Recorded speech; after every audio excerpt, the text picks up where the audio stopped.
années 60, on avait un sentiment de toute puissance. Et c'est comme ça qu'on le vivait. Et quand on était dans l'action, c'était encore plus grisant. Et quand on avait 20 ans dans les années 60, il est évident qu'on se sentait tout puissant soi-même, et qu'on avait le sentiment qu'il n'y avait rien pour nous arrêter. Il n'y avait rien pour arrêter nos rêves. Les années 60 sont des années d'effervescence, de confiance en soi et de... un sentiment de construction, de bâtir quelque chose. Il y avait vraiment une impétuosité qui caractérisait toute cette époque. Les années 60, selon moi, la façon dont je le vois, j'étais pas là, c'est d'un œil distant et peut-être un peu cynique. C'était un gros party d'adolescents, finalement. Ils se sont retrouvés une grosse gang d'adolescents qui avaient 15 à 20 ans, tout ensemble. Et c'est comme toute la société nord-américaine qui a pogné une crise d'adolescence en même temps. Il y a deux esprits qui se superposent. Il y a d'abord celui qui vient de la prospérité qui s'est installée en Amérique, en Europe de l'Ouest.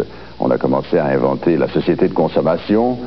Deuxièmement, il y a aussi l'esprit de remise en question des valeurs qui ont fondé cette prospérité.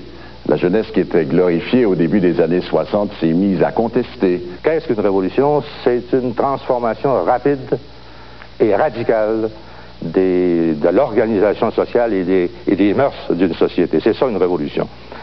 Et une révolution, il y a eu. Le chef de cette révolution, ce sera Jean Lesage. Le 22 juin 1960, il met fin à 16 ans de pouvoir duplessiste. Son slogan électoral veut tout dire. Il faut que ça change. Fini le salissage des réputations. Les gens n'y croient plus. Fini les achats de conscience. Les gens ne se laissent plus faire. Fini les opérations de violence. Le peuple est indigné et sait se défendre.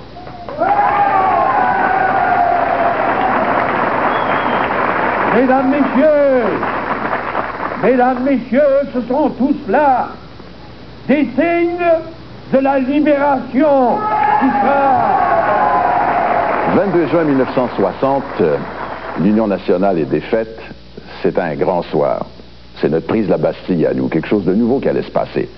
C'était fini le pouvoir duplessiste, ce pouvoir dictatorial qui était fondé sur des valeurs éminemment contestables, comme par exemple le nationalisme sectaire à la Lionel Groulx, un clergé qui interdisait le port des shorts et aussi la lecture des livres qui étaient à l'index.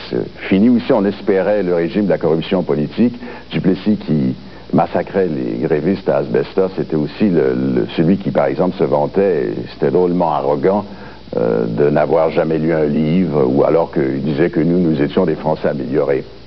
Non, avec Lesage, de nouvelles perspectives allaient s'ouvrir à nous éventuellement, comme par exemple la démocratisation de l'éducation, la nationalisation d'Hydro-Québec. En l'espace de quelques années, c'est un ouragan de réformes qui va transformer le Québec de fond en comble. Ses institutions politiques, sa vie sociale, son économie. Une immense volonté de modernisation mobilise un enthousiasme général autour de ces réformes. En même temps que nous faisions cet immense rattrapage, pour nous, chez nous et par nous, Vatican II, amorçait lui aussi, mais à l'échelle de toute la planète, d'énormes transformations également.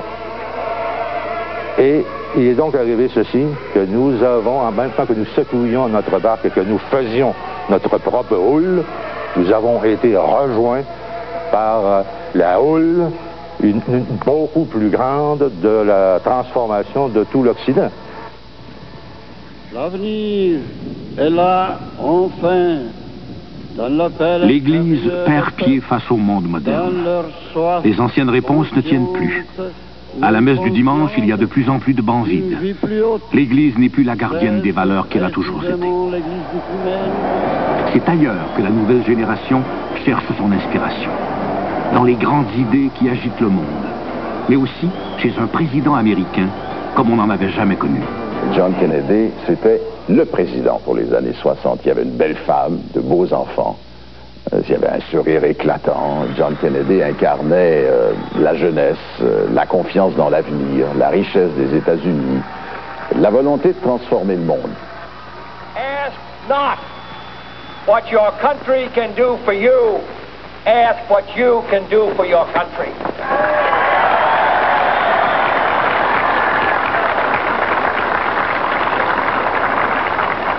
My fellow citizens of the world, ask not what America will do for you, but what together we can do for the freedom of man.